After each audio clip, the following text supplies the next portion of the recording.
G'day folks, this week's video is going to be a bit of a hodgepodge of bits and pieces because I've been flat out this week helping some family and also filming out at Hamish's place, giving you a bit of an update on the progress of his system. It's actually gone under a bit of a redesign.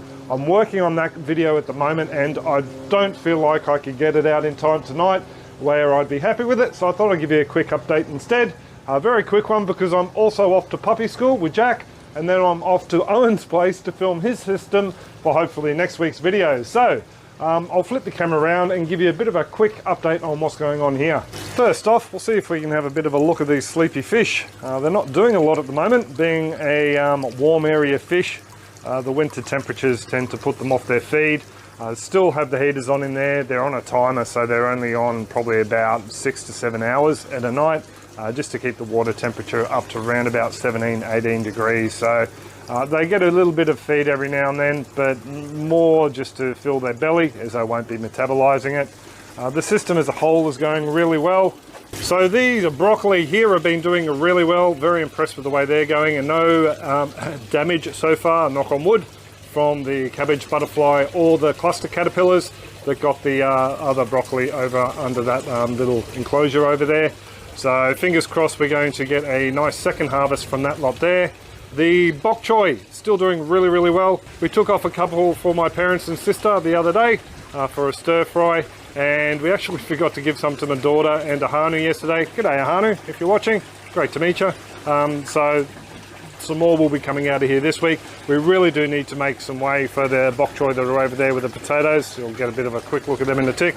So as soon as these guys are thinned out, we can put some more in here. I was going to do a bit of a comparison test between aquaponics, hydroponic and soil growing. I just haven't been able to pick up any hydroponic nutrients because I've got none on hand at the moment. So as soon as I do that, I'll start some seeds and we'll start from scratch and do a bit of a comparison from the three of them. Down here on these chives, we are seeing the return of the onion aphid. So these little fellas are actually pretty smart. They like to fall off the leaves as you come for them. So I'm trying to squish as many as we can. They will get a pure crop one, a bit of an aphid spray in a day or two. Not this afternoon because I'm going to be a little bit busy. I'll give you a quick look at these potatoes over here. First pouch is doing really well, we're very happy with that. There's those broccoli starts that really need to go out but haven't. And yeah, the potatoes have started to take off. This last potato has just sent up its first shoot, but the others in this pouch here are doing okay. So yeah, looks like we'll all go for some dual root zone potatoes yet again. I'm in a bit of a hurry, so I'm just going to cut in a bit of an update I shot for supporters the other day, just looking at the broccoli in this bed. I knew I should have left this open. I was just in here doing a bit of a cleanup. We do have one rather nice head coming on there, remembering that these guys went in a little bit late. And this plant has already set off a little side shoot down the bottom, and I'm wondering if it's because it was so stressed after all the pest attack. Oh, I'm happy to say I have seen no caterpillars since, and the new leaves coming through look okay. They also don't look like they've got that deficiency anymore, and I'm pretty sure it was a potassium one, and that has all been sorted, so pretty chuffed about that. Just over here on the other ones we have a couple of small heads. I'm really happy with the way they're going, considering I was thinking we might lose them all. And as you can see, that necrotic spotting there, if we can focus on it, there we go, from that potassium deficiency, has pretty much all cleared itself up. Just looking at the new growth there, so pretty chuffed about that. Now to climb out of here. Jack's up there on the deck and he really wants to come down, but we're in a little bit of a hurry. So there's a little bit of a catch up on what's going on around here, and sorry that I didn't get a full video published for this week. If you do want to check out some previous aquaponics videos and you're new to the channel, all you need to do is click on the little link that'll pop up at the end here to a playlist on beginners aquaponics. If you feel like supporting the channel, you can also buy the Backyard Aquaponics Guide. That is a very helpful guide for you folks just getting into aquaponics. Link as well will pop up at the end. Quickly, thank you very much to everyone who does come along and look at these videos, even short ones like this. And I'll leave a little bit of a teaser for Hamish's video at the end if you want to suss that out and see what's coming next week. But I will pretty much leave it there. Do hope you're all well and happy in your gardens and aquaponics is booming, and I'll catch you later. Happy growing. Gonna say goodbye, Jack. Where is he? No, he's already gone. See you, folks. Well, to get started, I thought I'd just give you a bit of a look at the shelter these aquaponic systems will be placed under. It's a large greenhouse. Those last 2 bays there will be left vacant for Nicole's tree propagation and plant propagation.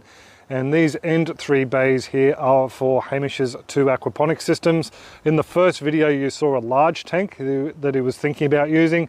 That plan has been ditched and he's going with a scale back version. So the water and the waste will be exiting out underneath the tank through a 90mm pipe that will have a T-fitting on the end, and then a couple of step-down fittings that will take it down to a 50mm or 2-inch line that will run into 2 separate radial flow settlers, 2 separate ones so he can extend out the retention time by halving the flow rate.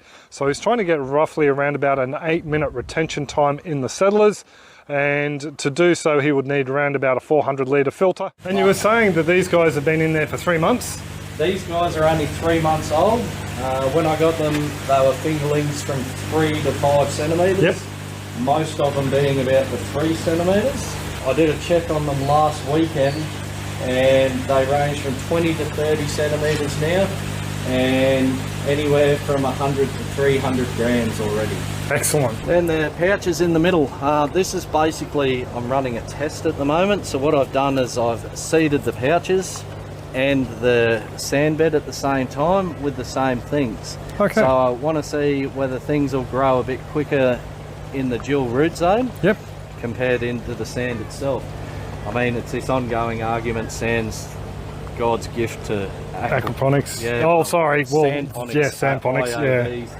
Yeah. So I just basically wanted to see what the difference would be. So I've done the snow peas over there. This is snow peas here. At the moment, the sand bed's winning with the snow peas. Yep. The radishes, they were planted at the same time. I dare say these radishes are slightly winning. Yep. In the race so far. And then I've got a few lettuce seeds I put in there too, and the lettuce is slightly beating the soil one. The soil as well. Yeah. Oh, it's all about, I mean, unless you have a crack, you're not going to know, are you? Well, that's it.